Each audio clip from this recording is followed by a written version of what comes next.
Welcome to the Digible Dudes podcast. I'm David. And I'm Reid.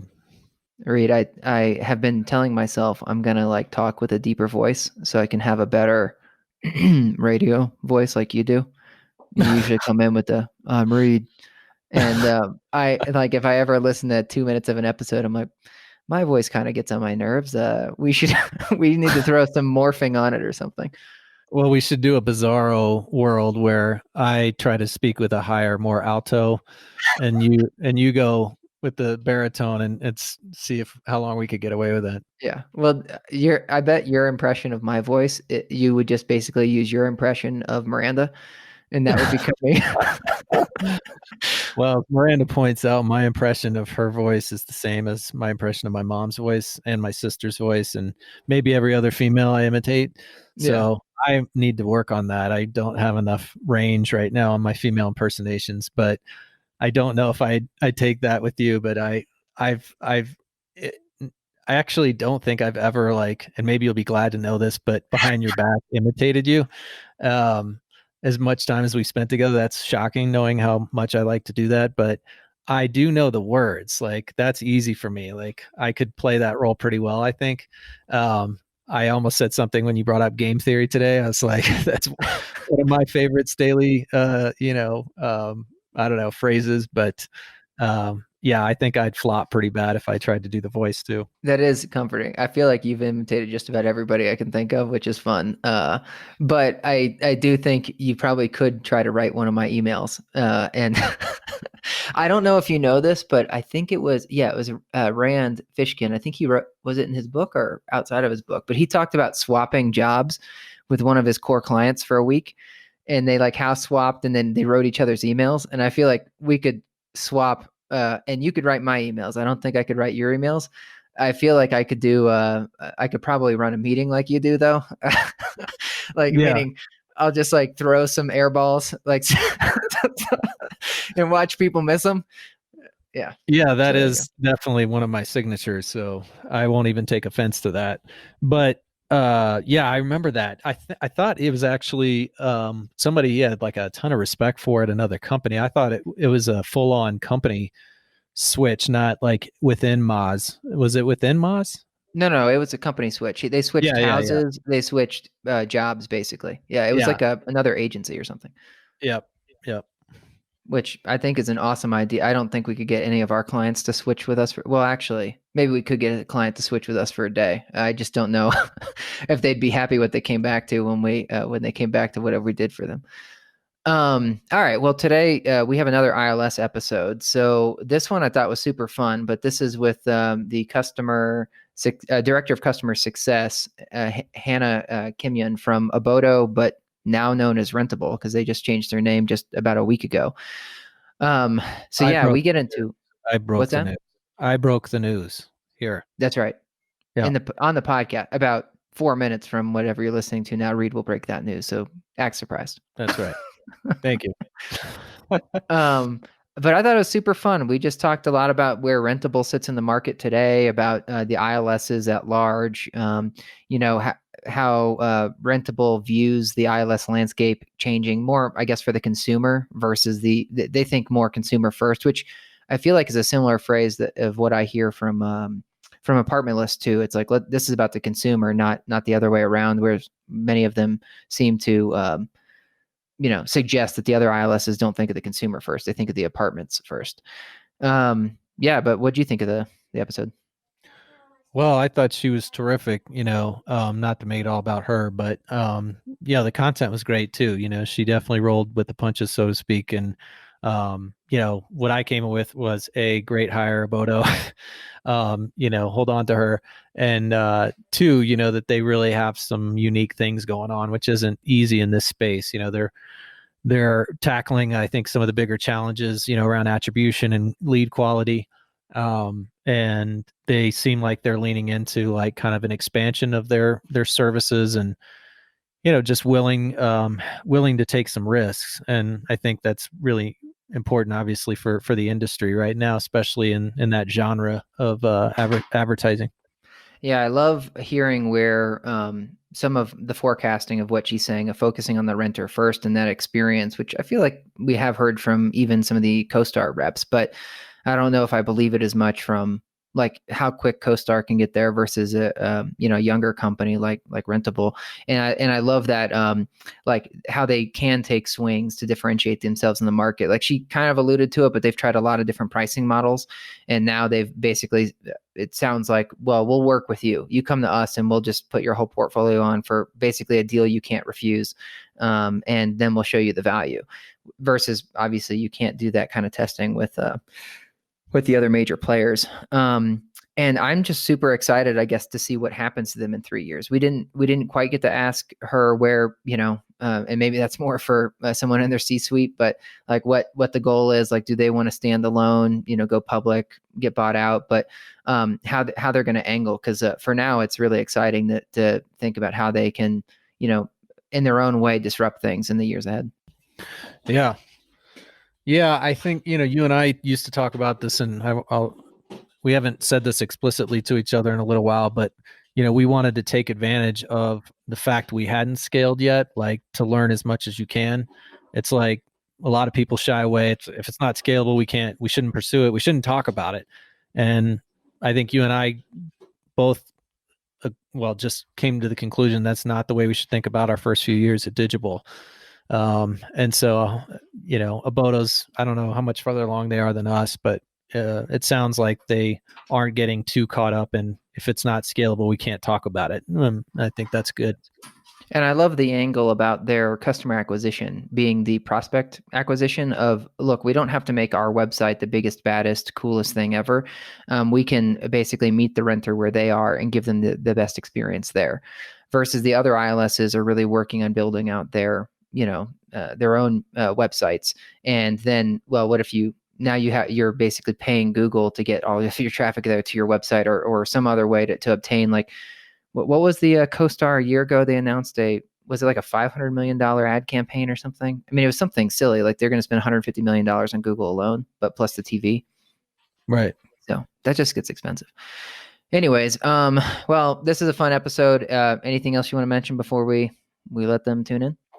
No, I don't think so. I mean, in addition to the name history of Abodo, Rentable, Move Madison, you'll get a little bit of history or insight on Digible and our different memories of it. I almost want to throw a random one of those stories in each time to see if you remember it the same way I do.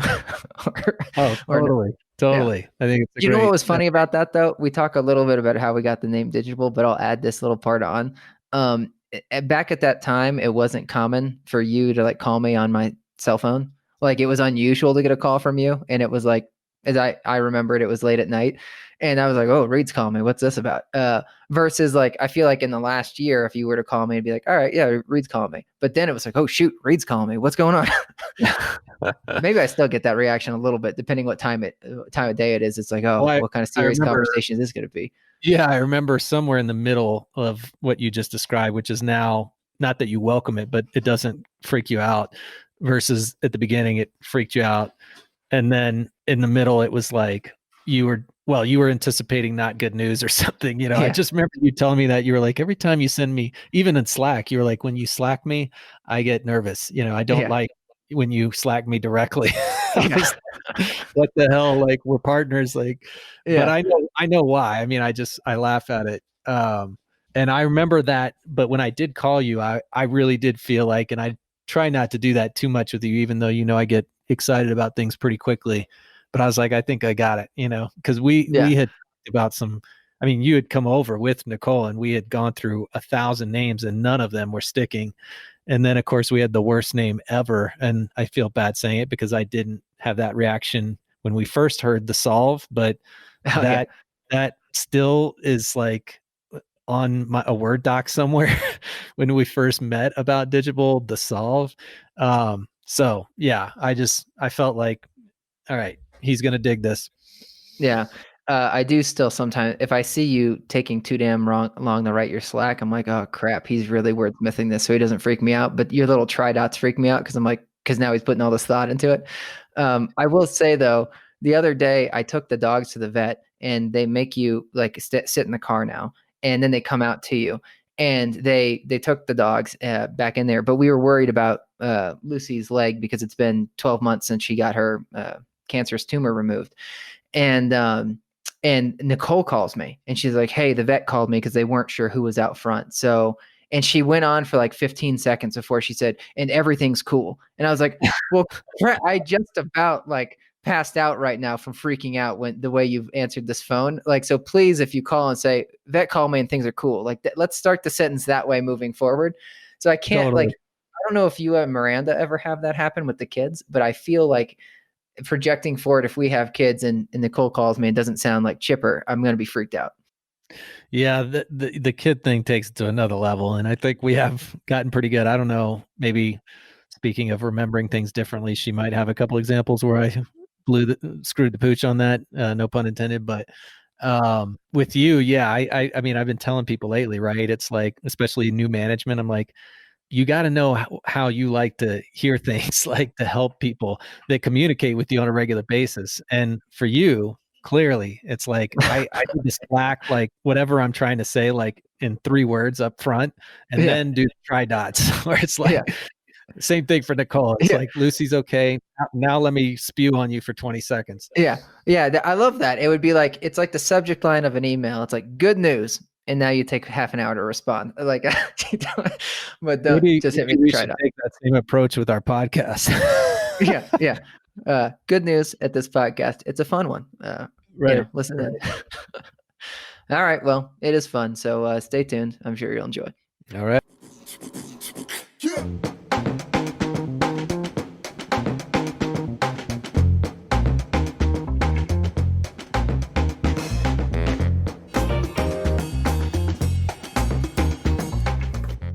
Okay, we're here with Hannah Kimyon. She's Director of Client Success at Customer Success, formerly Abodo, but now Rentable. Hi, yeah, thanks for having me. Yeah, Hannah, we told Reid about the name change. I think you guys changed your name, you said, on December 8th, and we're recording this on the 15th. And Reid wasn't aware of it, but as everyone knows, Reid loves breaking news. So Reid, let's get your breaking news reaction. Well, I prefer to break the news, not provide the reaction. But I guess start over. I was going to do my newscaster. This just in: Abodo has changed its name to Rentable. Yeah, news in the industry. Actually, I typically don't do it that way, Hannah. But I thought, just for effect, and for you, I would take it up a notch. My reaction is, why? Yeah, so I kind of like Abodo. There's too many names in the industry that have the rent in it. And I think we all know why, because you want to make sure people understand what the brand is about. But I actually dug the fact that Abodo had that name. And that was a question I was going to ask, is where the heck did Abodo come from? So now you have to answer 2 questions. Well, I think you just answered one of the questions for me. Rentable, it's a lot more in line with what we do and kind of the direction we're headed. Obviously, having a name that pretty clearly indicates what we're about can only help us and not hurt us. I can't even tell you how many times we've been called Adobo, Adobe, Abodo. Lots of confusion in the house about Abodo. So that's another, I guess, added perk of the name change. Confusion should be less. But did you then cover off how did Abodo come to be? Who came up with that name and why? I think you can take that up with my CEO and the co-founders at Abodo. They laugh about it to this day, but I think it comes from the word abode. So, an abode is a home. Yeah. So it's still loosely related, but I don't know that Google would agree. Yeah. Well, shame on me. I don't know. I missed that. My humble abode. Yes, I missed that too. I love the founding story of the company, though. I guess now Rentable, but it was 3 co-founders, if I read correctly, that then started searching for apartments in, I think, New York City, and they got frustrated and they're like, there's got to be a better way. And so then that's how they kicked it all off. Yeah, it was in Madison, Wisconsin, of all places. That's where we're headquartered, and that's where it all began. So it happened in Madison, Wisconsin. And yeah, they just had a terrible experience renting. Finding college housing was super difficult. There was no consistency when it came to where to look for things, what to look for, accurate information. So that's how Abodo was formed. So my follow-up question to the name, if they picked Abode, And I don't know what you can share here or not, but I'll hopefully make it feel safe by sharing our own story. But was there with Abode, was there, I guess, like dreams or ambitions of going beyond renting apartments, right? Whereas like when you go to Rentable now, it's like, okay, we're focusing on rent. And I'll again open up for us. But I mean, Reid came up with the name Digible at like 12:30 in the morning on a weekday, like right after we I'll say started the company. We hadn't even incorporated yet because we needed a name first. But he called me and I was like, wow, yeah, that sounds good. And he's like, well, I just figured, digital, they kind of like have some alliteration. Plus, Reid, I don't know if you remember this, but you said your girls, like they keep saying things like, it's incredible, it's amazing. And you thought it'd be nice if it had like kind of some tie in there to a word that can be used almost like describe that feeling. So just something to know, Hannah, Dave and I, like I told you, have been married in our own way for 6-7 years now. And what you'll hear about couples, and if you don't already yourself have this experience, is that they often don't remember things the exact same way. Oh, I'm sorry. So I'm not denying that there wasn't some component of my girls, and I don't ever remember saying, digital, like that's pretty You obvious. had to make that clear for me. I didn't get it at first. Right. Yeah, like you're slow to catch on to things. I was trying to get at, it's a higher level of digital, like, and I'm not saying this is brilliant. I'm just saying that was my inspiration, is like, this is another language. It's its own religion. It's people that want to graduate past like what's become so cliche, which is digital. So I wanted to elevate it. That's where it really came from. But Not just digital, it's digible. yeah, exactly. That should be the t-shirt right there.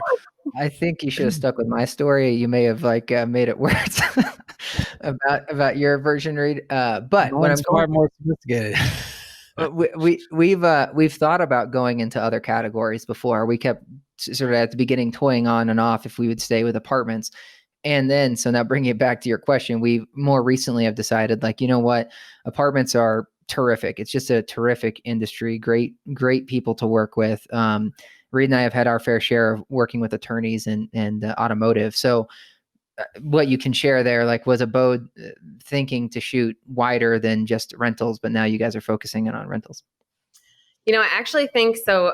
Abodo is the second name that we ever had. I don't know if you know this, but the first name of the company was Move In Madison. So Wow. the thinking there was they'd be able to have Move In Madison, Move In Milwaukee, and kind of plug and play with different city names. But that got like really complicated really fast. So Abodo was picked as a way to get away from that, from what I understand. I might be oversimplifying it, but I think to this day, the co-founders laugh a little bit about Abodo and how they weren't really thinking ahead to this point and what we would look like when they came up with it. It just kind of, it rolls off the tongue, and it felt good, and it was sort of relevant. So the part of the story that we're not hearing, and I'd give your founders a hard time, but CEO, but is they were like, hey, this Move In Madison's kind of fun. It's cute. It's cool. And then they were like, wait, how much is this going to cost to get these domains across the country? And then they were like, hey, Abodo, that's cool. And how much does that cost? Oh, that's $99. What do you know? Yeah. And now that the company's successful, it's like, all right, now we can revisit something with rent in it because we can afford the domain. Yeah, and we did a lot of testing with names to kind of see what resonated with renters and with our customers. And Rentable just ended up, it's obviously really clear, but it also kind of just implies friendliness and ease of use, which I think was key. Yeah. Well, totally. I think Reid would tell you we've had the same thought. Like, we've had many ideas about having multiple URLs and going that way. In fact, that's what Wayfair built its business on. I think they had 300 URLs before they went to Wayfair. So it's a great model, but as you're saying, it gets really complicated and just hard to maintain. We did buy the Digible URL. I think it was like $2,500, Reid, like right that evening, or you didn't dispute my 12:30 in the morning part, but I bought it that early morning on my credit card. Like, yeah, you did. That basically maxed out the credit card and pushed back my daughter's education a year. Yeah. That was like, that was where we were at that point. That was your first expense as a couple. That's right. There you go. And it was a big one. It was our first washer and dryer. Yeah, first thing of the comma for sure. And then we looked at buying Fiona.com, but the person that owns that wanted deep six figures, and we were like, yeah, that's okay. We can live without that one for now. We'll revisit another time. So we'll see. But getting into it, Reid was asking you right before we started what your history was. So I mean, you can give us like the highlights, Hannah, like how it got you into apartments, because you were joking that you had dreamed of this since you were 11 years old. Yeah, I love asking people, customers and other vendors alike, like, how did you get into this? Because I don't think anybody grows up knowing about this industry or having dreams of being in it necessarily. But my background is that I went to UW-Madison. I graduated with degrees in psychology and Spanish, and I had no plan for what to do after that. So I kind of found my way into marketing unintentionally, but really liked it. I ended up working as the director of marketing for a property management company out of Madison, Wisconsin. It was primarily third-party property management, around 6,000 units, and really kind of got a hands-on education on the job in marketing. So my background is on that side of things, and I was actually a customer of Abodo's, now Rentables, throughout that process. So Abodo was founded in 2012. I started at that company in 2013, and really kind of grew up with the Abodo team, working with them as a customer, which was really cool. So they approached me basically to say, hey, we think that the relationship you have with us as a customer and partner has been really successful. You've given us this great working feedback. We've been able to make adjustments based on the feedback we're getting. We want to create an experience that feels like this for the bulk of our customers. And we want to sort of build out a customer success team that is as to scale as our sales team, because we kind of just reached that point where there were enough customers that it was warranted. So that's how I wound up where I am now. Wow. Well, I think you started as national accounts and then you moved over to customer success. Curious, because I know we don't have Nicole here who runs our customer team, but I'm just curious to think to somehow get into, and maybe Reid, you'd phrase this better, but like how you think about customer success when it comes to, well, I guess like Rentable, but I'll just say from my perspective, I haven't I'm sure that a part like CoStar has a customer success individual, but I'll say like I haven't like experienced that, if you will. Like usually, like when it comes to like SaaS tech these days, like the customer experience is like people study it. It's basically a course at this point. But yet it seems like with the big dogs, they can just kind of get by with like, well, we're so big, you got to use us, and so we don't really have to focus on your experience. I'm guessing you guys take that differently, considering you already have the title and you guys aren't the 800-pound gorilla. So how do you think about customer success as a, I guess, and maybe you would dispute being called an ILS. I should have probably got you to define what you guys do, but answer that question. And then I guess I'll back up into the ILS conversation. Yeah, no problem. I think you hit the nail on the head. Like, a lot of people think of customer success probably as, hey, I'm having an issue, I reach out, a support person helps me resolve my issue at the end. In our mind, it's a lot more of a proactive approach. So of course we have our service and support teams, but really the goal of our customer success organization is to truly understand, how are our customers thinking? What problems are they facing? How can we as an organization help solve the problems coming up for people within this industry? And then on a per customer basis, how can we kind of be flexible and adjust and pull in the programs that are going to be the best fit for them? So really it's not being one size fits all, it's listening, and it's being proactive. Cool. Well, I think that's a good way to start off. Like, what exactly does Rentable do? How do you guys fit into the market? And would you not want to be considered an ILS or in the same bucket as the other ILSs? Yeah, that's a good question. I mean, I definitely think we fit that category in some ways. I think that's kind of the easiest way for people to conceptualize what we do. We do have our sort of standard ILS platform, but I think we were discussing this a little bit beforehand. We're also really involved with paid social with Facebook Marketplace, and we're really looking at being more than just an ILS. And so I think the definition around what an ILS is a little bit hairy for me. I don't know to what extent I would say we'll be in that category forever. Oh, interesting. So then what is how do you guys pitch, or how do you go to This market? just in, breaking news, breaking news. A new species of ILS is being born on the Digible Dudes podcast. Yeah, or maybe it's that we're trying to take ILSs to the next level. I don't want to speak on behalf of the entire organization and say that we're not an ILS. That's definitely still how we pitch. I think we just see traditional ILSs getting really caught up in lead generation, and lead generation is huge, but I think that's kind of table stakes. We're really trying to kind of take things to the next level as far as helping our partners find renters right away. So even bypassing that lead process and driving people straight to tours wherever we can would be kind of one way that we're stepping outside of the traditional ILS box.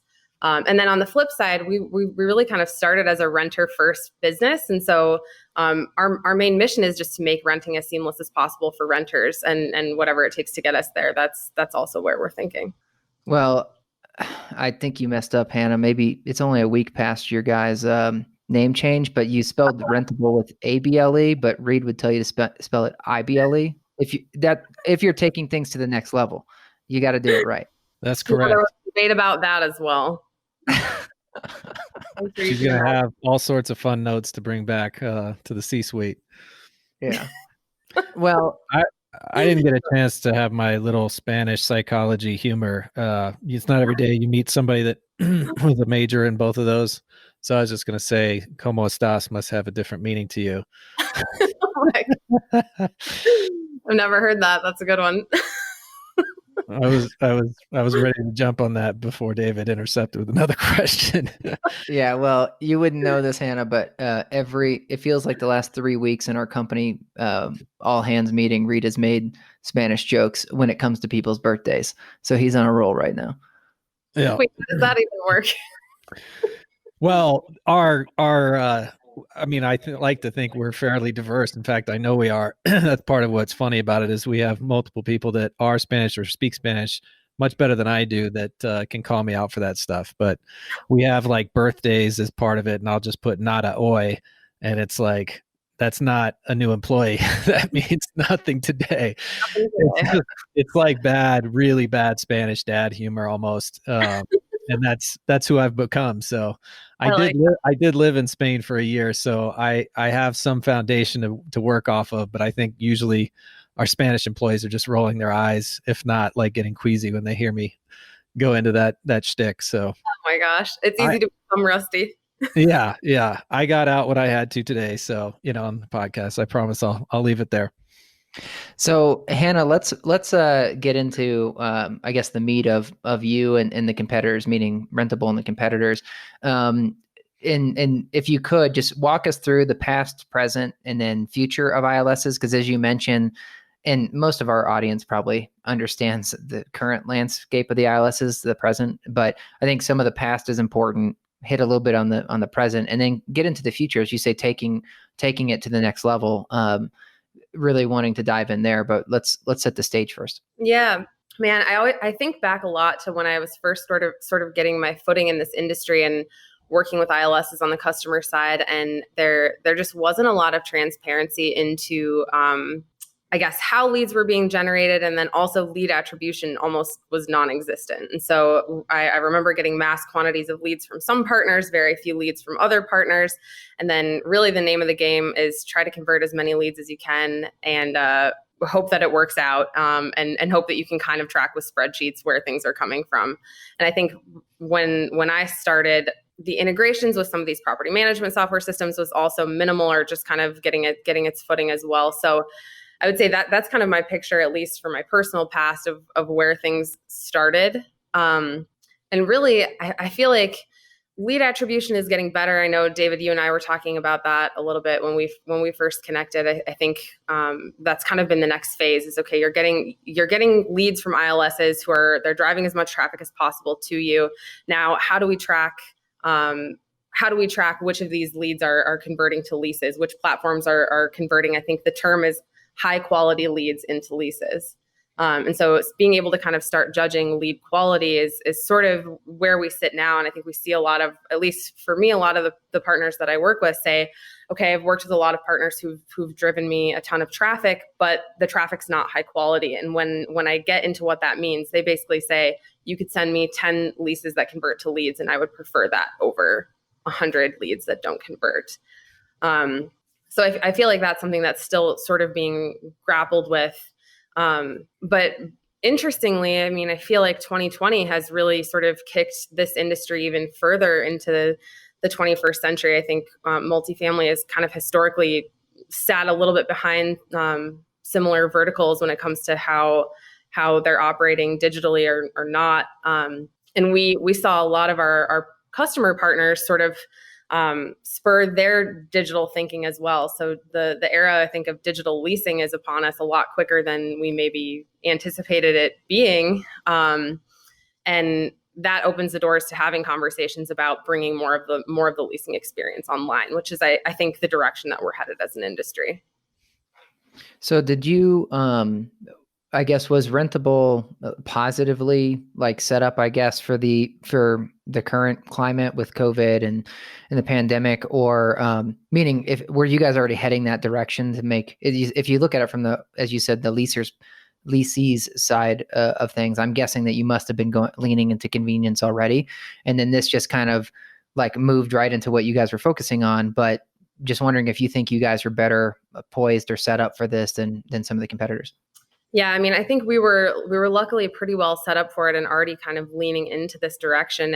And the circumstances, even though I think it was kind of a mass panic for people in the beginning, made the conversation a lot easier for us with our partners, because our partners started getting sort of comfortable with the language of digital leasing, talking about virtual touring and all of that, and it made our lives a lot easier on that particular front. Yeah. Okay, well, that's good.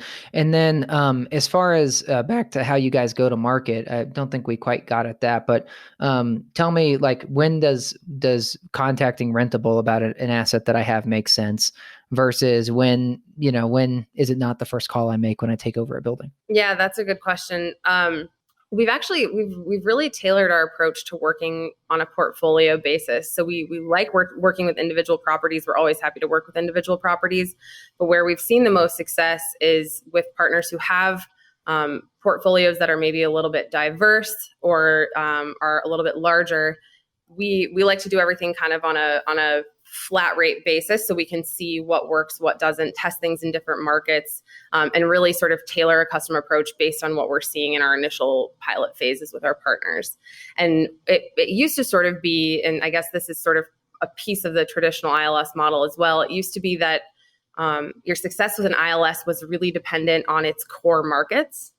So how am I doing in the big cities? Am I able to list with an ILS if I'm sort of in a peripheral market or not near one of these bigger hubs? And our partnership with Facebook Marketplace really sort of made that a non-issue, because you can search on Facebook Marketplace anywhere. It really makes listing in smaller places a lot more sustainable and the ROI a lot higher. Right. So you guys had that Facebook, I think you were the first ones at the partnership. So what makes you guys in current form, let's say, better for that versus, I'm sure some of I know some of the other ILSs now push to Facebook Marketplace as well. So now that some of the other folks have started to move in there, obviously I'm sure it's like, well, we did it first, and so it's been there the longest and thus know the best or something. But I'm just curious to hear, like, how you would answer that. Like, well, if the other one does Marketplace now, why would I still use Rentable for that? Yeah, I think that's a totally fair question to ask. And there are a couple of things that we do that none of the other partners of Facebook Marketplace are doing. And one of the things is we have a proprietary chatbot that actually pre-qualifies all of our traffic coming through Marketplace.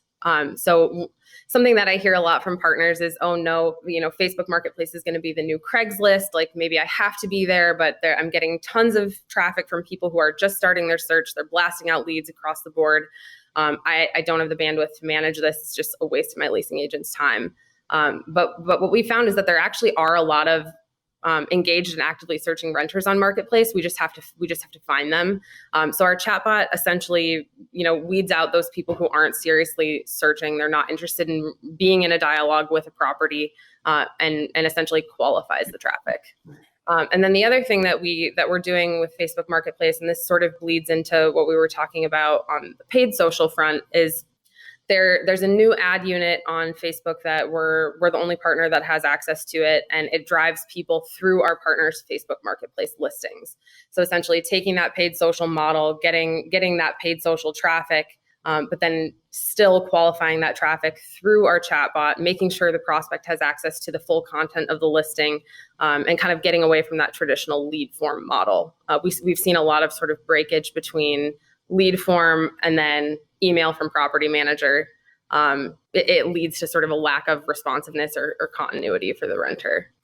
Well, so how exactly does that work? Because I agree with you, we send leads to properties all the time, and then they let them sit for 3 days, and by the time they get to it, it's dead. So, what are you saying, that somehow you help prevent that? Yeah, so our chatbot on Facebook Marketplace, essentially it responds to that inquiry right away. It engages with the renter, keeping them in Messenger for a bit longer. And that's kind of, I don't know if you've ever bought something on Facebook Marketplace, but it's usually with another human being. You're talking in Facebook Messenger. So that's just where people are used to sort of interacting on social media. So what our chatbot does is it keeps them there. It gauges whether they have questions, whether they want to tour. It sort of warms up the lead, lets the renter know that they're sort of in process with that property. And then they opt into being contacted by the property to follow up either on their specific questions or to schedule a tour.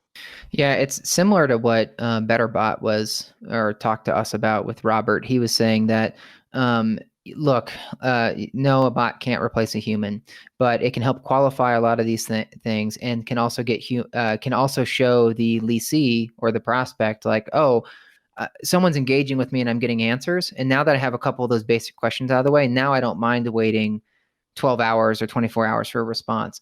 And so part of his pitch for BetterBot is like, be there immediately and respond. And then, I know your leasing team's probably not going to, like, we can't really get them we can't replace them, and we still need them, but at least the prospect's willing to sit around a little bit longer. Reid, I do want to get to the future at some point, because she mentioned that, but I'm sure you have some questions off of the current thread. So I'm just placeholding that for the group, that I want to come back to the future of the ILSs, but I'll let you take a swing, Reid. Yeah. Well, you were starting to max headroom out. Not many people get that reference. That tells you how old I am. So you can Google it if anybody that's listening needs to. But all that's to say, your audio was chopping up a little bit. But I think we got most of it, David. I just want to piggyback on the go-to-market. So you piqued my interest, our interest, and got me to the breaking news point on not funny enough, your everyday, or your daddy's, I'll say, I know that sounds weird, but I'll explain that, ILS. We made a decision at both the last two newspapers I worked at that we would run with that campaign, which tells you how many times it's been used. So it's like, we're not your daddy's newspaper, we're evolving to digital company. And now, in a way, I think we're seeing that with the ILSs. Many are trying to establish a separate or more unique, more inspiring type identity. I think from what I've heard so far, you guys are actually, the real McCoy. But I'm still curious, how do you identify as a company? Not to make this now suddenly sound gender-based or something, but is it like we identify as a digital first company, we identify as a technology company, we identify as a solutions company, we identify as an ILS company that is evolving? How do you finish that sentence? How does your C-suite finish that sentence? Yeah, I mean, I don't want to speak for the C-suite, but I will say that we approach a lot of our sales pitches the way that ILS is approached, just because that is what's so familiar to the industry. So it's the other ILSs are a good point of comparison for us. I think where we sort of attempt to differentiate ourselves is just in the way that we're approaching renters, the types of renters we're approaching. And then I think, David, to get to where you're trying to go, kind of where we see the future going and how we can help be a partner as things become more and more digital. Cool. So my other question is what's working? Like, how are you guys? You mentioned the quality, the chat, like some of the mechanisms you guys are deploying, particularly with your partnership with Facebook, to like improve the lead quality, which is definitely one of the kind of, I guess, universal concerns about marketplace, like you said, basically replacing Craigslist. But you guys, I don't know what your growth trajectory is, and we'll be, we'll play nice here. I mean, yeah, we're gonna push you for those kinds of numbers, but obviously the company's doing well, and I'm curious, as crowded as the space is, or you could say the opposite, which is where we started kind of offline, which is all the consolidation. Is there really room for an Abodo or anybody else?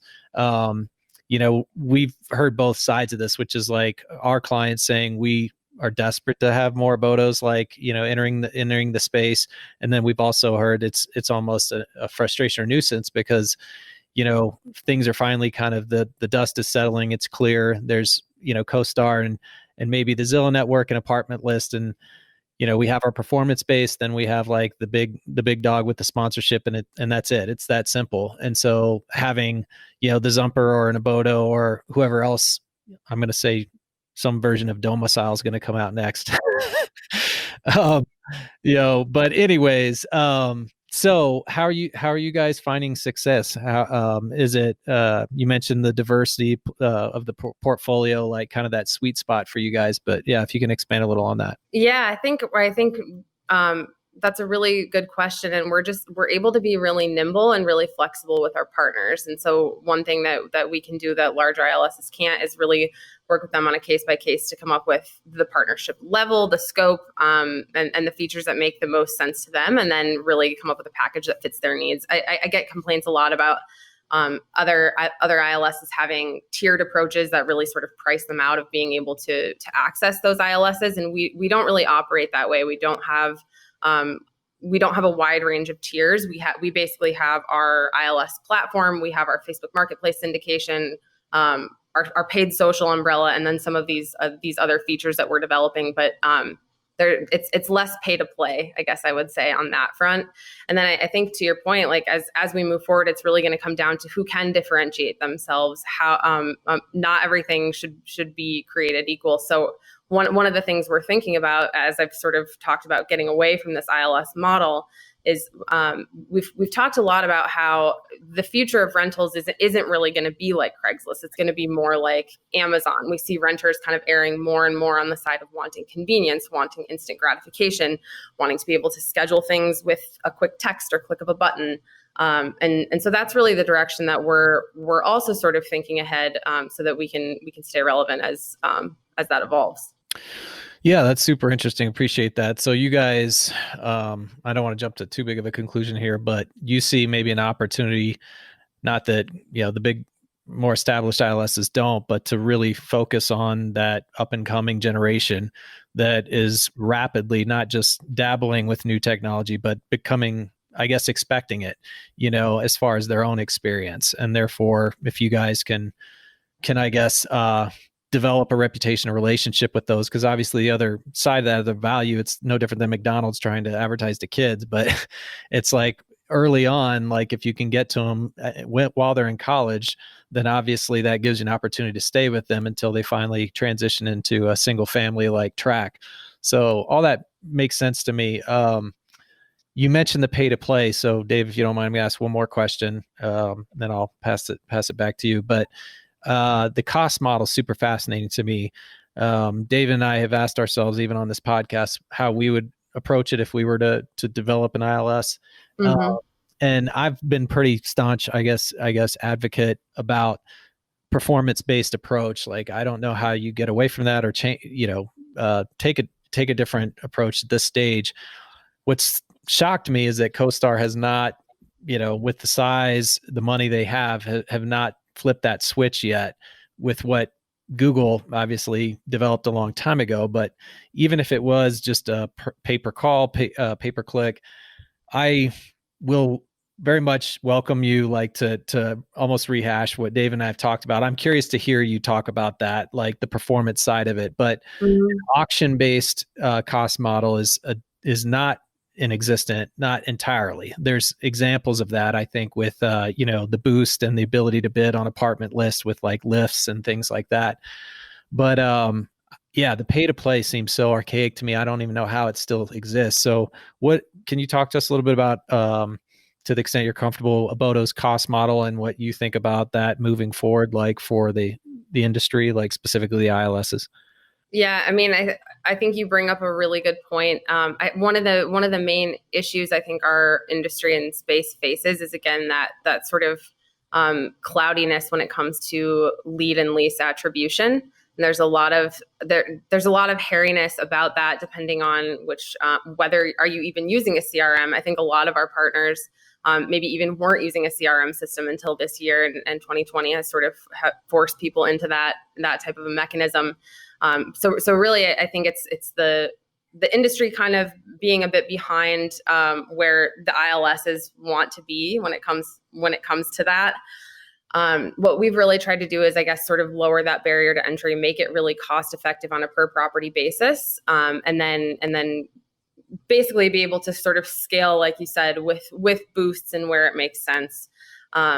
Yeah, lease attribution is something that's still it's always interesting talking to partners, because some people have first touch lead attribution, some people have last touch lead attribution, some people do a mixed model, some people aren't even really tracking lead to lease conversion, and yeah, it gets really hard, I think, on the ILS side, unless you have a direct integration where you can sort of hold firm to a standard.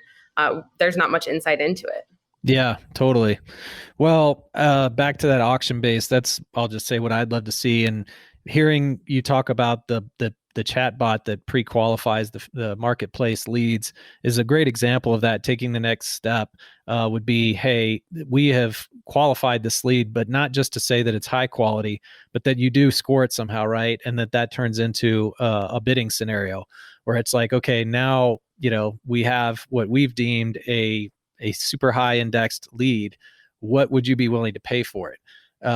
Would be super interesting to me, because a lot of folks talk about that quality versus quantity, and that we're trying to introduce more quality. It's like, okay, well, if you're doing that, how interesting would that be to actually allow properties to bid based on the quality, like the level of pre-vetting or however you wanted to, that has occurred. Instead, it all happens after the fact, which it's like, well, it seems like Abodo's creating higher quality leads, therefore we'll spend more money with them. Or it seems like CoStar's doing that, whatever it is, right? The decision's made after the fact using what we all know is a pretty flawed attribution like situation. And it's nobody's fault, but whether it's first click, last click, that's very difficult. Whereas if you were able to screen up front and have people paying based on that, that could be unique, Yeah, I guess I'd be curious to your thoughts on how that would impact the renter experience on sort of the other end of that. Well, would they even know? I mean, like when you go to Google, as consumers, when we search something, we have no idea like the transactions or what's happening to cause the bidding. We just know one thing about Google: it's supposed to be relevance based, and so this would just be quality based. Um, but I see what you're saying. I'm still kind of flipping that Reid's around, but kind of like doing it. Yeah, I'll jump to it. Reid's been sort of thinking like, well, in the future, will we even need to interact with a website, or would it be everything happen through Alexa or some other smart assistant device, right? So his thought is like, if you know enough about the renter, and you can correct me on this, Reid, but if you know enough about the renter and kind of like what they're predispositioned to, could you then basically serve them in order of importance, almost like this is the best match for you, then this one, and in a way, part of that hits the Google algorithm side of things, where it's like this property has a better quality score, thus they don't have to pay as much for that lead, versus this other property is like not a very good match, but they're willing to pay a hell of a lot more than the one that is a good match, thus they actually can outrank them. So it's just kind of the whole quality score of to match of an individual against like how it's appearing in the search results.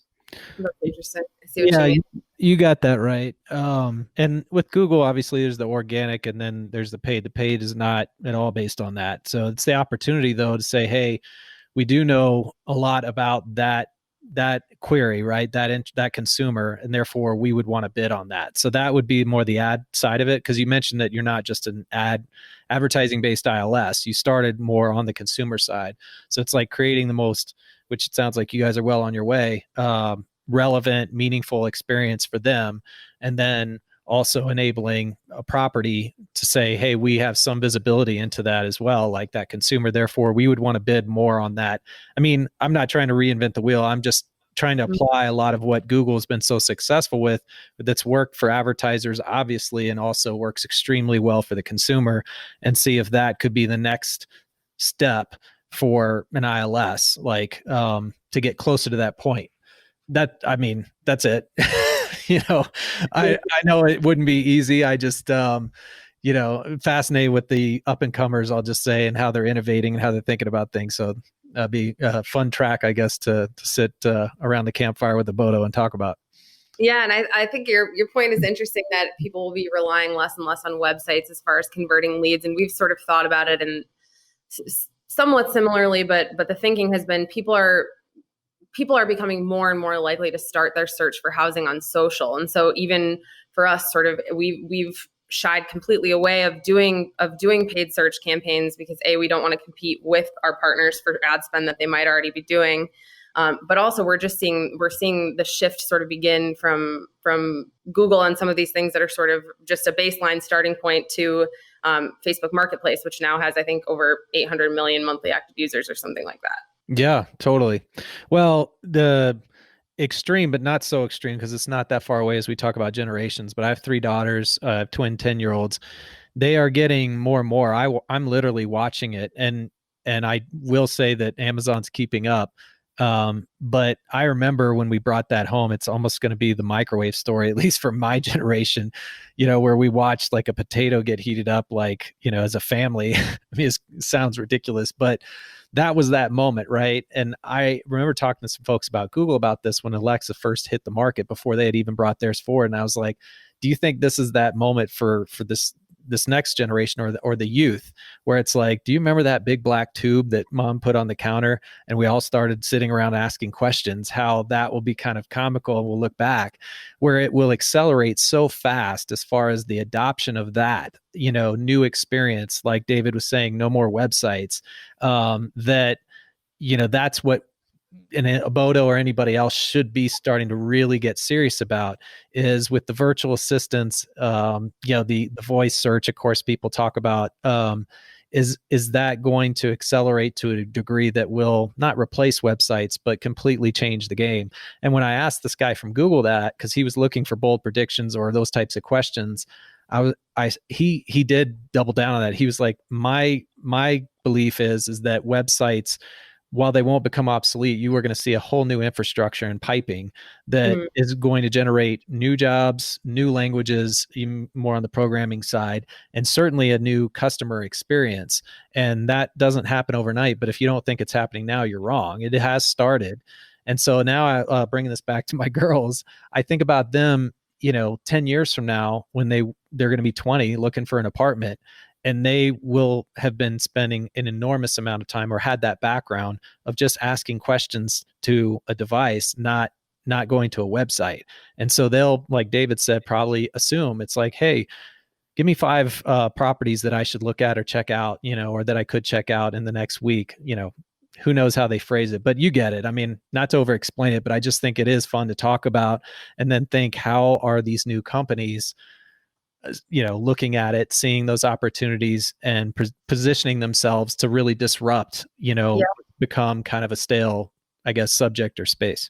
Well, and I think we're seeing renter behavior change, and quickly. And I think, again, 2020 has just been a big catalyst for that. I think prior to 2020, you would be hard pressed to find a large majority of renters who would be comfortable signing a lease sight unseen, or just searching primarily digitally and not touring at all in person. We did as much surveying as we could with our current renter base post 2020, and people became more and more comfortable with signing leases completely digitally, without ever touring, provided they had access to certain things like virtual tours, media of the actual units they were going to be living in, things of that nature. And so I think the shift is upon us, maybe even a little more quickly than we would have anticipated a year ago at this time. Yeah, totally agree. Well, David, I'm just going to keep going if you don't jump in. Well, I like this line of thinking, but why don't we, I think Reid kind of touched on it, but I don't know that you responded super deeply to this, Hannah. But how do you think about the the M&A and the consolidation of all the ILS networks. Is that a good thing, a bad thing? I mean, yeah, what do you think about the space moving forward if the CoStar rent path goes through, or if it doesn't and some other consolidation happens, rent path buys someone else? And I have to just add to that, because you already have shown that you're very ready to do this for us, but give us both perspectives from the consumer, and maybe you were already going to do this, whether you think that's good or bad, and then certainly from your customer base properties, like whether that's good or bad. Oh, yeah, good question. So, I mean, largely we don't anticipate it affecting our business too much, just because our goal is to differentiate. Our goal is to sort of um, reach supplemental renters, be something that our partners can use in addition to the bigger ILSs, regardless. I will say that there's been consternation amongst partners that I've worked with who feel like they're sort of obligated to use an ILS that maybe is way more expensive or that they can't afford. And so that's where I see, I guess, our customers grappling with that. On the renter side, I'm not 100% sure, because I don't know the direction that those ILSs are planning to take their renter experience. So I can't speak, I guess, as confidently to that. Yeah. Well, I just saw on the Washington Post was talking about the EU. David, you may have seen this too, but just how aggressive they're getting, more, I guess, overt about their intentions with the US like based, tech giants. And, you may have heard this, Hannah, but, they're looking to like dismantle Facebook or try to break up, WhatsApp and Instagram. Like that's how intense it's getting as far as, the the monopolies. So what I'm trying to get at is, we as consumers, do we want multiple search engines? I'll just make it that big of an example. Like, are we looking to have 10? Like, it's almost like they're thinking more, it sounded to me when I read this article, about the businesses, not actually about the consumer, which is why it's an important question, which is, hey, we have to allow for innovation and new companies. And if these giants just keep swallowing them up before they ever get started, that's not good for anybody. But then I asked myself that very question: do I want 6 different search engines? Because David was just telling me about Apple's now entering the ring. Or would I rather it stay simple, where I know I just need to go to Google? Mm-hmm. I get that there's more to it than that, but hopefully you follow me, that in a way you could pose that question about Abodo and the ILSs. It's like, for the renter, do I want 20 different sites, or do I want this streamlined the way Google has streamlined search? Yeah, and I do think you're exactly right. Like, ease of use is a main factor for renters in all of the different studies that we've done. Is this easy to use? Can I find what I want? Is there accurate information about all of the options that I have in the market? And it's going to be, I guess it's going to be really interesting to see, especially if they do continue to gravitate more towards staying on Facebook, on these social platforms where they're already doing so much of this other interacting. Maybe their preference will be to just sort of keep everything there and have that seamless experience in one place. Totally. Well, it depends about which consumer, right, Reid? Because I often think of the marketers, and Hannah, maybe you'll understand what I mean here, but I don't think of what we do as B2B sales. I think of it as effectively B2C sales, where it's like the marketing manager that we work with a lot often behaves like a consumer does and not like a business does. And so is it for the consumer, meaning the other marketing managers? And I want to get Hannah go back a couple of years when she was one. Is that a great experience, having to deal with 6 reps for different ILSs, or would she rather deal with 1 rep? But then again, like, if she only deals with 1 rep, now they can really rake her over the coals by raising rate or whatever. She doesn't have much choice. And then think about the impact of that on the market, where let's say she decides not to go with CoStar, but then the end consumer, the prospect, is like, well, I couldn't find your apartment on CoStar. I could only find it on Rentable. And so then you have no source of truth. You don't have anything that has everything, right? Google gets by that because they'll show you don't have websites blacklisted from Google effectively, right? Like, everyone can show up on Google and then they have ads. But with CoStar, they used to often do free listings. Now it's kind of half and half, it seems. But now it's almost, as Reid was saying, you have to pay to play just to be there. But that eventually over time erodes your credibility, because now CoStar isn't one single source of truth of everything, and you have to go check out the rentables. So you're killing the experience for one of the consumers. I'm not sure how you, in the current world, how both the marketing manager consumer and the prospect consumer could be happy at the same time. Yeah, I guess that's an interesting question. And one thing we've noticed is that there's not really a ton of brand loyalty on the renter side of things when it comes to where they're finding their housing. A lot of them are starting on social. They are starting with a quick Google search, and they'll just go to whatever comes up based on that and based on what they've, inputted as their, criteria for a place to live. So I'm not sure on that side of things. I do know as a marketer working with 6 different reps, it kind of depends, I think, almost on your portfolio as well, because the portfolio that I was working with in Madison was really diverse. It was everything from single family homes up to luxury high rises. There were student housing players involved. And for any ILS to say that they're one size fits all for a portfolio like that is just inaccurate.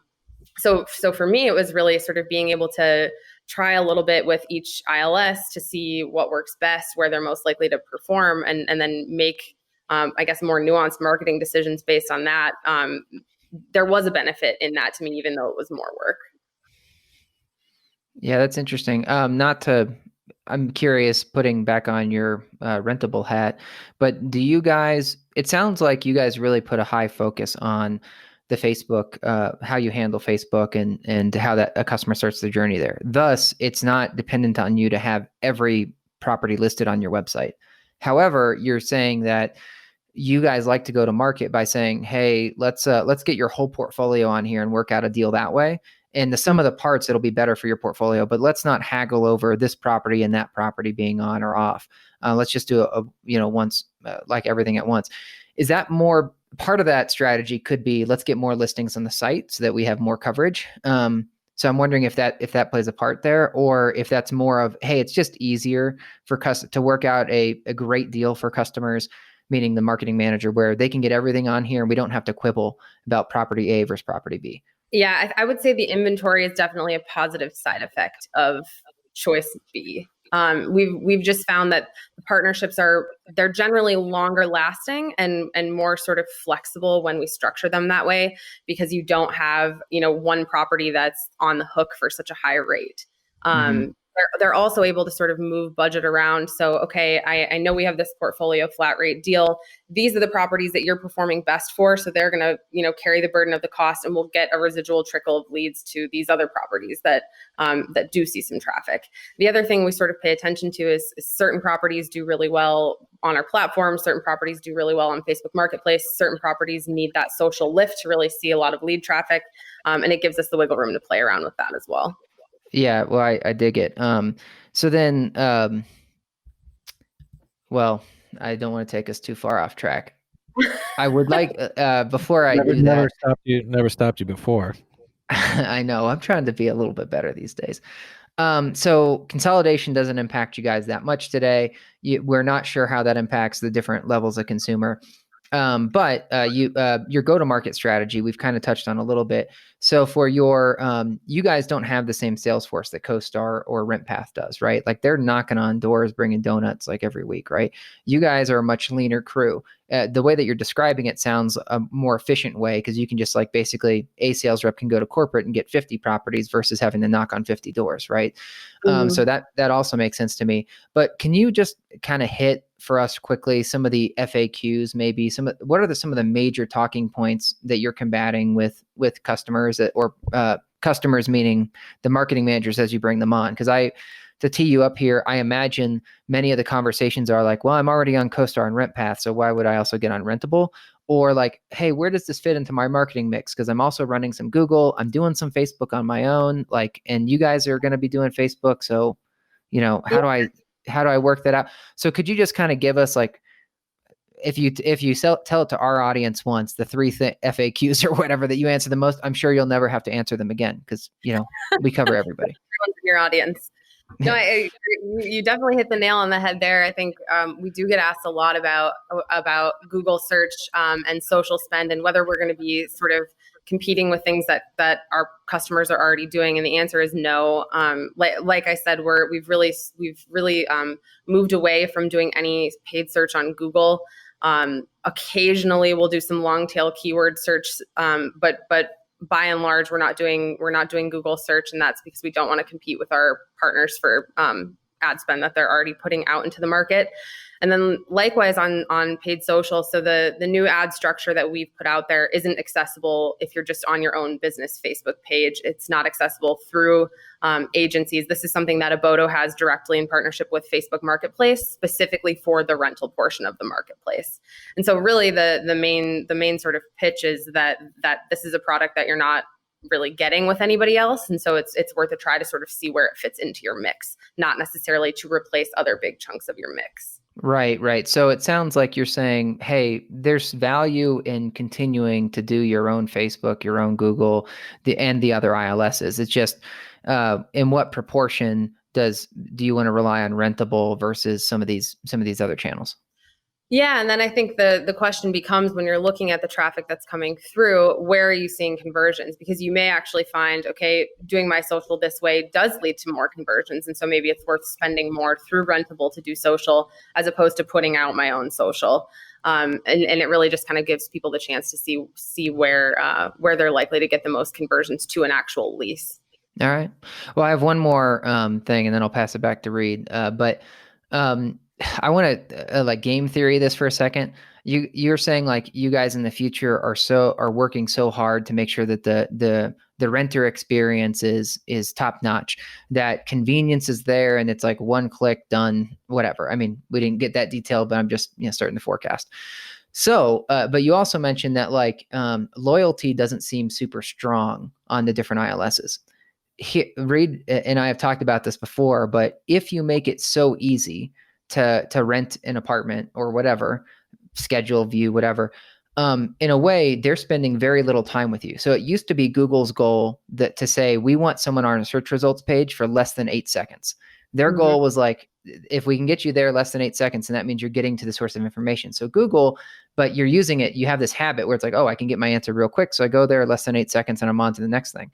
But if it's like, if I have to spend, I don't know, 30 different sessions on apartments.com, filtering and slicing and dicing, and I have to make an account and I favorite things, in a way, apartments.com starts to stick in my head because I went there so frequently.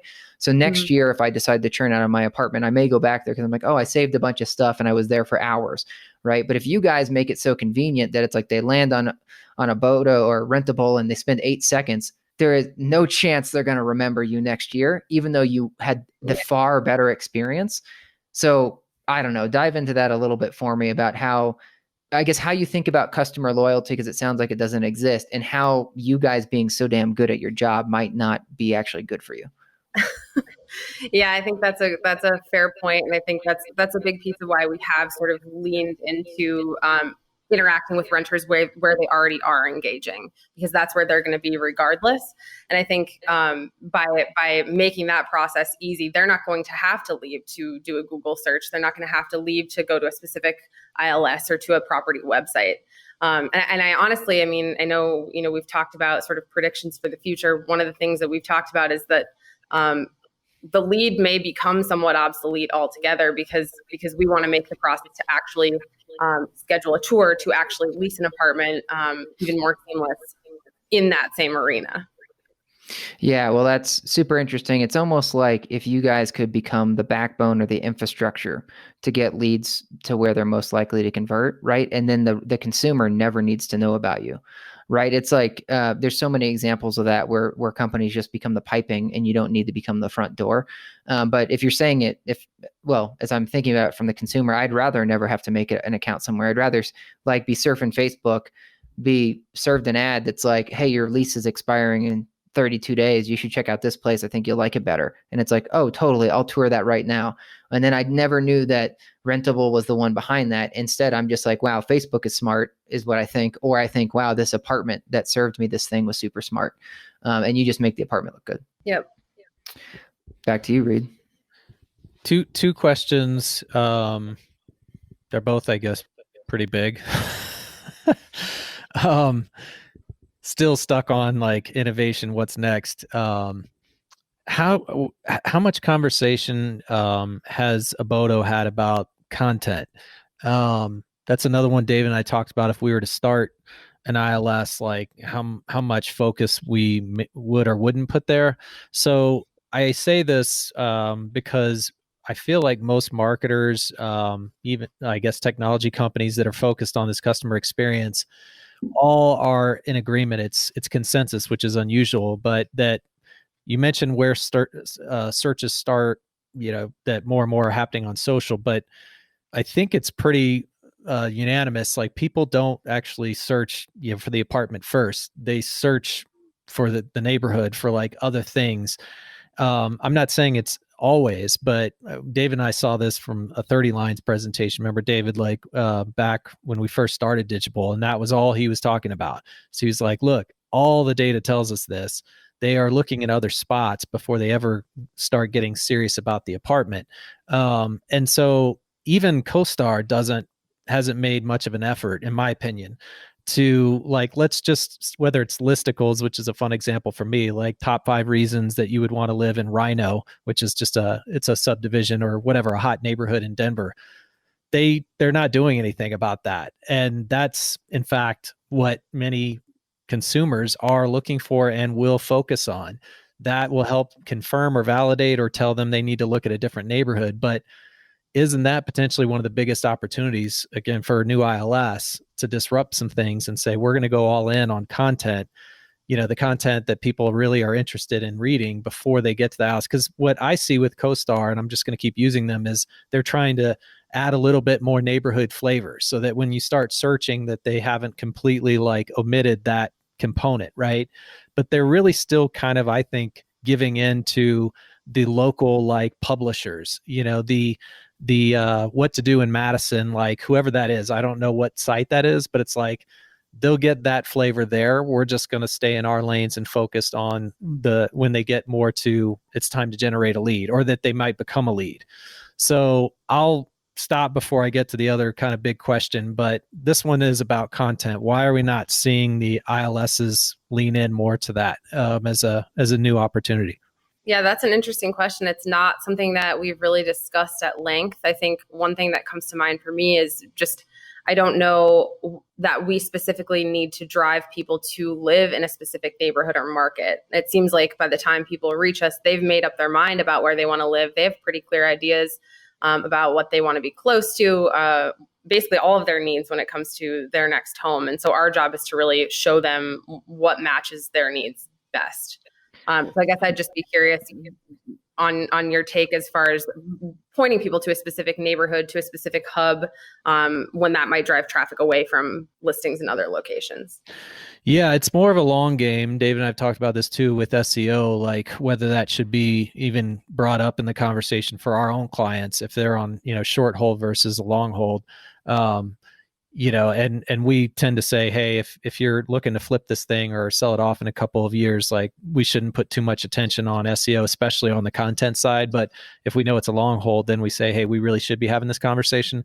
But if I'm a company and this is like obviously my livelihood, my future, then I would think everything you have to have that long game.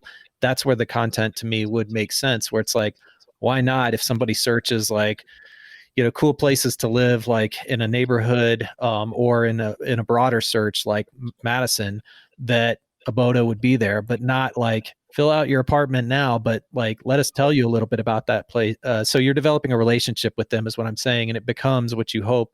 Same behaviors looking for in relationships with a youth is like that.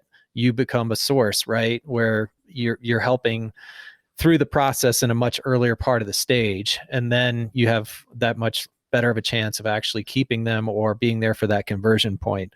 So David, I don't know if you have anything to weigh in. I will tell you relocators like don't know where they want to live.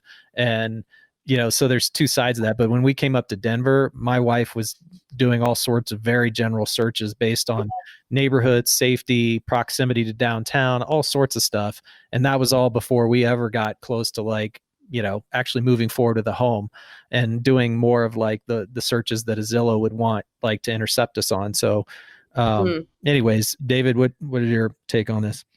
Well, it's one of the strategies that helped Airbnb out of the gate. They worked really hard on developing content for neighborhoods because when you visit San Diego or if I went to Madison, I wouldn't know where to be spending my time right now, as Reid's point. And many folks, as you point out today, Hannah, the pandemic has really changed things. And so it seems like there's less movement within market, or less growth of movement within market, instead more people moving out of market. Like I think you moved recently from Madison, right? You're outside Madison to Vermont now, right? So Yeah. it's like if you didn't know what to do in Vermont, it's like you need a place to figure that out. So, and there's plenty of examples besides Airbnb. It's like if you think of like NerdWallet or one of those, it's like they produce the content because you're on your search, you're doing your research, and then they make some cash because it's like, oh, we'll hook you up with a partner that's perfect for that. And in a way, that's exactly what you guys are. You could produce content to say, what about Rhino neighborhood? This is what makes it great. And by the way, here's a partner property that we work with that we think you'd enjoy. Yeah, I definitely see what you mean. And that's kind of like leaning more into the Google and SEO side of things. It's not something that's come up in conversations that I've had, but it very well may have been discussed. I'm not 100% sure on that. Yeah, well, appreciate the honesty. I think it's the scalability of content has always been the biggest impediment. You know, what are we supposed to do? Hire just a ton of copywriters? Natural language has changed things. I mean, David knows I probably bring this up, but that's enabling, I think, you know, more scalability with content where you're actually programming the content, but you also have to be careful because Google doesn't like program content. So it's tricky, but I think it's the payroll or the presumed like, you know, labor that would be involved in doing something like that that's kept a lot of the ILSs from going there. So I just think it's an interesting opportunity. Oh, yeah. Well, one of the ways Airbnb scaled it, though, is they didn't hire, I mean, I'm sure they hired copywriters too, but they leaned on their partners to produce the content. So it's like if you have a super host in a neighborhood, they could submit basically, let's say, a blog about their area and why it's so great. And then Airbnb reviews it and then like puts that up on the website. And it's great for the super host because it's trying to attract people to their area. And if they're if they're the best spot in that area, then they win. So, I mean, long term, Hannah, obviously you guys could think about it, but could you almost get your customers to do it for you? They write why Rhino is awesome, and that gets more, that helps them get found, and yada yada yada, and then you guys get the content out of it. Sorry, Reid. Yeah, that's an interesting point. No, and I think we've been focusing a lot primarily on the experience of actually renting itself, and when it comes to like, let's say a listing on Facebook Marketplace, by the time a renter actually reaches that point in their search, content is less relevant. And so our ads are typically on that front very dynamic, not super customizable, and that's because the content is sort of less relevant, I guess, at that point. We've focused a lot within our listings, I guess I would say, on media. One of the things that we've seen, and a problem that we've tried to solve on the renter side of things, is that there's not a lot of transparency into specifically what unit a prospect might be renting. And so on the actual listing side, we've really tried to, I guess, focus our efforts on that. Yeah, which makes total sense. Yeah, for everything you described, I really like. Not that it matters, but I like the direction you guys are going, the way you're thinking about things. But it's the point of the podcast, right? Is to free think and like what else could happen, should happen, I'll say, and to keep moving the ball forward. So now I'm going to ask you to channel what I don't know how many years ago it was that you were on the other side of things, like as that marketing director, but the comparison I use or have with David, and now I'll say with clients, is Match.com. But can we not now almost assume that whether it's Abodo, CoStar, RentPath, Zillow, Apartment List, that all of their efforts are, as David was saying, to get you like to connect, like basically matchmake, try to make it as good of experience for the consumer as well as like the property. And so you can almost use that strategy against all these directories and say, well, if you guys are getting that good, right, at like the machine learning is making sure that the right match is happening, then shouldn't I be flat and wide, not vertical and deep, like with my strategy if I'm the marketing director? So meaning I almost want to be harder to be found. I can't bury myself, but is that really the worst thing? So my comparison to the Match.com is if I just say, hey, I'm looking for, hopefully I don't know if I should reverse this so I don't sound chauvinistic. I'll say if I'm looking for a guy that's 6 feet tall and has a good sense of humor, what I'll get back versus if I say I can't stand Mexican food. I only listen to Jack Johnson, whatever, right? Like you really get deep, right? And that's what the new experience is, and that's what all this data is really driving us towards. And technology is super prescriptive, like matchmaking. Therefore, like, why shouldn't I just try and be on as many of these guys as possible and stop worrying about being up at the top of results? It's like your formulas, your algorithms are going to make sure that if it's a good fit for me with the property and the property thinks it's a good fit for them with the consumer, we're going to find each other. And so then it's like, I want to be everywhere, and I'm going to come in at a much flatter level instead of like going all in on Abodo or all in on CoStar or all in on Zillow. It's like the harder it is to find, the more likely that I'm not wasting my time and they're not wasting mine. That's something that I guess I haven't thought about it in those terms. I like the analogy. Oh man, how close do you think we sit to that right now? Because I know that matchmaking prospects with properties is something that we've talked about, but it's definitely still just a glimmer in our eyes. Yeah, great response. I guess fair question. I think that it seems to me, I don't know. We said we wouldn't, like, although we always do, David, like flat out call out who we think's got it is closer and who's not. Apartment list makes you go through like 6 hours before you can even submit. So I think they probably do a pretty good job there. But then I also constantly hear about their leads not being qualified. CoStar is so huge. It seems like with the amount of data and number of properties and amount of audience, that you could trust that they're probably doing pretty good as far as matching up. Because even though I hear the same complaint about quality with them, sometimes it's not as much as you'd expect being as big as they are, where it's like, there's just so much there. I actually hear plenty of times that, hey, no, the leads are good. That's why they're as big as they are. And they can keep this pay to play like model, is they actually do produce. And so I'm not trying to be evasive or non-committal here.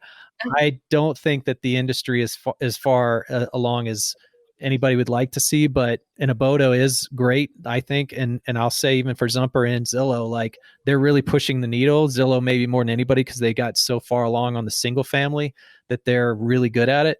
And then, again, you're always going to hear from different marketing people. Zillow sucks.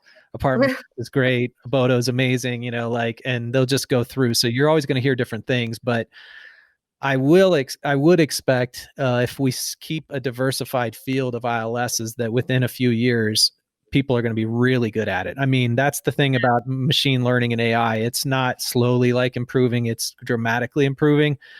And at that point, then again, if I'm the marketer, I'm like, things are going great. Like you guys are doing a great job. I'm going to flatten my strategy out. So I'm everywhere and I'm going to rely on the technology, more an organic, like matchmaking experience rather than me paying an arm and a leg, and basically horse racing where it's like, I'll put my money on these 3 horses based on, intuition or, what I perceive to be working. Yeah, I definitely get what you're saying. I was going to say, I don't actually think much matchmaking is happening on most of the ILSs via the ILS. I think what's happening is the consumer is doing their own matchmaking.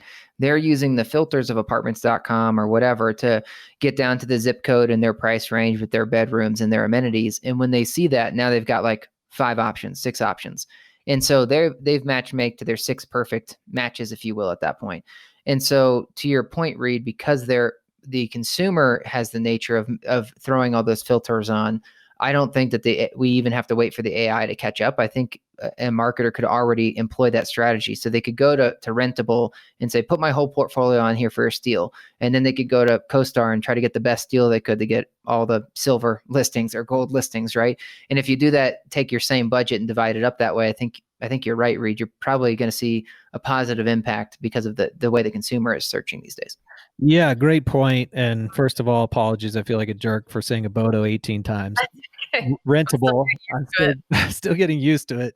And then David does make a great point. So I would say, though, that there's obviously a big part of what you just described is, in fact, the ILS is like saying, hey, this needs to be more custom, like, because it's going to make our customer happy and it's going to make the prospective resident happier if we enable all that filtering you just described described, David. So it's like we're trying to make this as so that in a way is their part right now in the matchmaking. But back to David's point, and like, then if you go wider with it, then don't you collectively get almost the same number of like leads, but they're all quality versus a small portion being quality, and a bunch of junk. If you're following us, Hannah, like where it's like, okay, now I'm not going to get as many leads from Abodo or from CoStar or from RentPath or from Zillow because I'm not spending enough money to be high. But I know if they've gotten their way through David's, like through the filters, gotten down to me, they're probably much higher quality, much better, for my sales team. And therefore I want that same strategy as far as I can stretch it. And if that's still not getting me enough leads to get to my leasing goals, then I'll climb the ladder and maybe spend more money on a certain ILS. Yeah, I think you're describing every multifamily marketer's sort of ideal dream state. If it could be guaranteed that doing that would drive high quality leads, I think you'd have a lot of people on board for that. Yeah, I do think it's interesting. I think that's a great point. I think the goal will ultimately be to sort of match people behaviorally with what will be the best fit for them, as opposed to making them sort of jump through a lot of filtering hoops and answering a lot of questions in order to access property information. I think that that's sort of the one caveat that I've seen when it comes to sources that require people to sort of go through all of those hoops in order to access properties that might be a fit for them. Totally. And that brings us then back to like Alexa or Alexis, whatever. Yeah. Is it's like my daughter's investing, funny enough, this just came up with the doctor, but the reason you go to your primary before you go to a specialist is you want a repository of all your health so that the specialist is more effective, right? And that in a way is what Amazon's doing. It's like, we are your primary care, so give us all the information, and then, specialists, we'll be able to better refer you out so that we make your whole living experience, life experience better. Alexa, know me, tell me where to live. Right. Seriously. Mark my words, Hannah. The day is coming.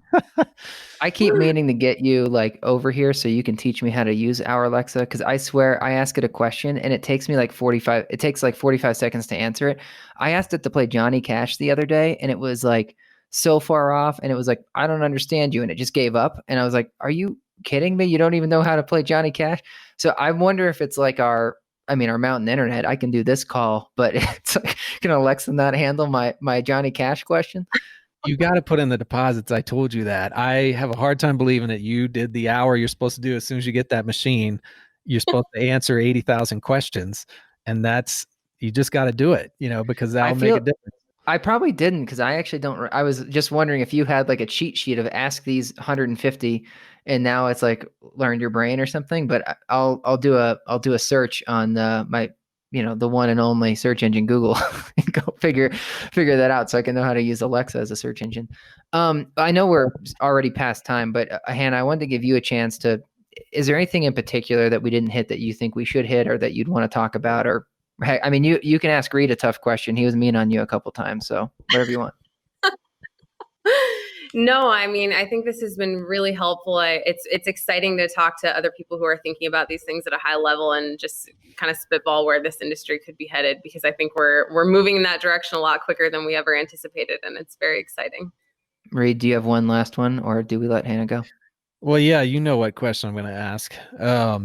It's I think I lost my way, I'll just say, on a few of these podcasts, and I'm angry at myself for that. This is the most important question you'll ever be asked, maybe in your whole life, Hannah. Okay, I'm ready. If you were on an island and you could only eat one dish for the rest of your life, what would it be? And then part 2 of that is, if you were on death row and you only had one dish that you could eat, what would that be? Oh my gosh, these are horrible questions. This is the hardest question yet. If I'm on a desert island and I'm trapped, I just want to be able to have like frozen smoothies whenever I want, because however there would be ice on the island, I'm not sure, but that would sound great. I have to say I love that answer, and partly just because I don't know if original is the right word, but I will tell you, David, I don't think we've heard that one yet. And it makes so much sense, because I always say island, so why wouldn't you associate that it might be a little warm? And she went straight to the smoothies. Island, that sounds horrible. That's awesome. No, and then last meal, oh man, I probably would. So I'm vegan, but I still love pizza, so I would just do like a big vegan pizza if I was on death row. Hopefully I would be on death row though. Yeah, well, we have to skip that part. But that question or that answer is great too, because most people haven't gone with something as like savory as a pizza or whatever, or, as whatever you want to classify that, but then turn it vegan. We Have have you guys answered definitely, this question? what's that? Have you guys answered this question? We have. We're pretty consistent. David has a really funny, I mean, to me, dish that I never can remember how to pronounce. That he's told everyone would be his last meal. Mine's way more, I don't know, boring. I'm sushi guy, so it's like you stick me on an island, that is all. I mean, give me sushi for life. I will be happy guy. And then I'm more like surf and turf, like last meal. It's like I want some lobster, shrimp, and a giant like ribeye or fillet. Wow, the bang. So, which is totally unoriginal, but it's honest. So, David, what I forget what it was every day because it wasn't that funny, funky. No. Was it? It's funny. I actually don't remember every day, but I love the data scientist or engineer of ours that said every day he would eat grass. So I'm just gonna steal that one. I'll eat grass every day. But for my last meal, it's a Peruvian dish called lomo saltado, and it's like a skirt steak saute with soy sauce and wine reduction with peppers, onions, and then it's all on top of a bed of French fries. So it's like a really weird stir fry with French fries, but I haven't had it in a long time because Denver only has one good location, which is a food truck. But whenever I go to New York, it's a must get because New York has amazing lomo saltado. Lomo saltado. Did I say that right? Yeah. Yeah, I got close. Years comes full circle. Yeah, that's right, Hannah. I had gotten close because we were getting more consistent with that question, and enough people were reversing it like you just did, and then we've had a long lag since that happened, and so I completely lost it. But lomo saltado, I'm hoping There you go. it. Maybe next time, next time we take you out, Reid, I'll take you and try to find that food truck and get you a version. Well, Hannah, this was terrific. You were so much fun. I know we said we go an hour. It's been an hour and 20. So, anyways, maybe we'll hit you up for round 2 in the future. If you ever have anything you want to talk to us about, you hit me up and we'll get you back on. But you were a blast. So thanks for taking the time. Yeah, I absolutely will do. Thank you guys so much. It's been great. All right. Take care.